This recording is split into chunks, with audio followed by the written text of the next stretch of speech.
Our African ancestors, brothers and sisters, saw the matrilineal system. Keep in mind that all the kings had to come through the line of the woman. Is that right? That's right. What man can say he didn't come from a woman? Please step forward so we can understand where you came from. So our ancestors had no problems understanding that divine principle of that sacred womb where we all came from. That was the basis and foundation of the goddess principle and the matrilineal system in Africa.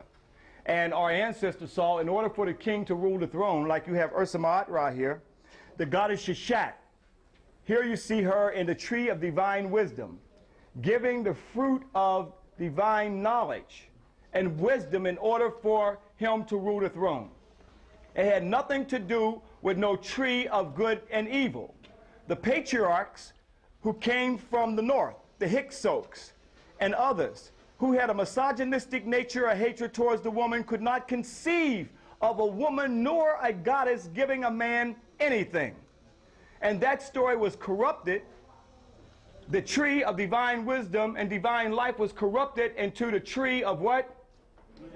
Because here we have that they created in their biblical stories and the opening of the pages in Genesis that there was Adam and Eve, is that right? And they were not to eat of the tree of what? Knowledge of what? Good and evil. Now who was seduced by the serpent and ate from the tree? Eve. That's why, sisters, you got to watch and you hear that sound. Psst. But anyway, here we see that she was seduced to eat the fruit, and then she seduced who? Adam. Now we are told that that's the reason for the world's sins of this first woman eating of the tree of good and evil, and that that's also not only the reason for the world's sins, but her monthly cycle is to remind her of that sin. This is what's taught in the church. Okay? Now when sisters start jacking that preacher up, who's been equally spiritually enslaved himself, to tell that story, and that we were born in sin, there was no story whatsoever in the Kemetic Nile Valley that we were born in sin. So a few years ago, back in 1988, boy, time is fast. Seemed like I just got this yesterday. Brother and sister showed me, they said, hey, brother, Kwesi, you see, there was a black Adam and Eve. Although they made a black Adam and Eve, that has nothing to do with our story. This is what we see the evolutionists and creationists fighting each other, and they know anthropological studies that black people were first, so they put a black Adam and Eve, and gave Adam a jerry curl and gave Eve a weave. You know, they had to be looking good for each other back then, you know. But it had nothing to do with our story, brothers and sisters. Even though they make it black to make you accept it, this is not still an African story. The African story is the goddess Shashat giving the fruit of divine life from the tree of divine life and wisdom in order for the king to rule the throne. And this goddess concept was corrupted throughout the whole African Nile Valley, and even in our spiritual subconscious, even today, where we are told that the sisters are the ones, the women are the ones for the world's sins. This is the demonization of women and the hatred of women.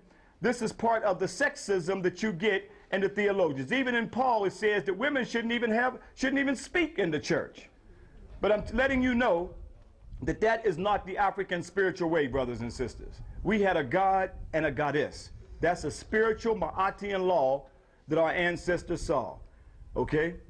So let's understand that there was no rib, by the way, in the African creation story taken from the man to make the woman.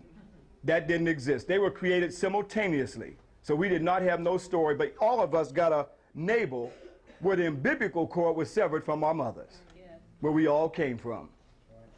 But until we get back to the true spirituality of understanding our divine balance of African men and African women, we'll forever be a victim in somebody else's racist, theological story, and the victimization of sisters where we cannot see our divine balance in the universe. Hotel. Hotel.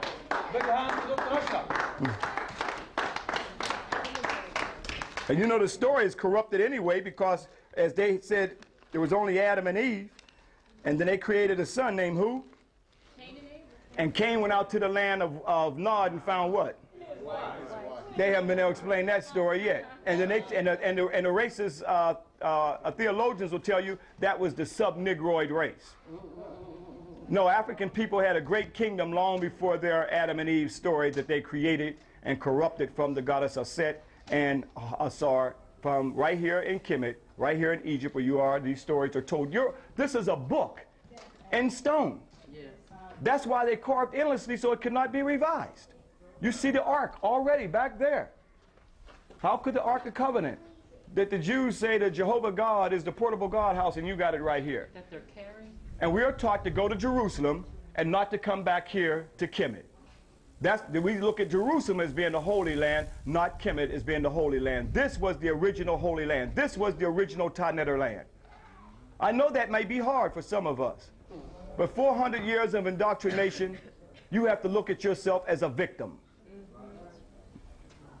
And we have been a victim. But we have continuous stories. So this is a book in stone. You can have a few minutes to take your pictures of the goddess Shishat and go back and tell the story. Show it to the preachers. Show it to the ministers. We want to get to the root of these stories, and you've come halfway around the world, back to the African Nile Valley, and witnessed where they've copied and manipulated these stories from you. We want to get to the root of the story, and the root of the story was no Eve, but it was in fact Shishat, giving divine knowledge and wisdom. See, the only story that we have when a story regurgitates up is what white folks put in our psyche. But now the real psychological warfare is going to take place now because you are here. You're witnessing on the temples now, Shishat and the tree of life and many other concepts that we have shown, and that's down in your psychic. So when you hear the Garden of Eden, what's going to trigger in your mind right back here? I saw Shishat. And there was nothing, that's what's going to trigger, that's what's going to activate. But if you have nothing down in your psychic to fight that, then you can only accept that which has been told to you.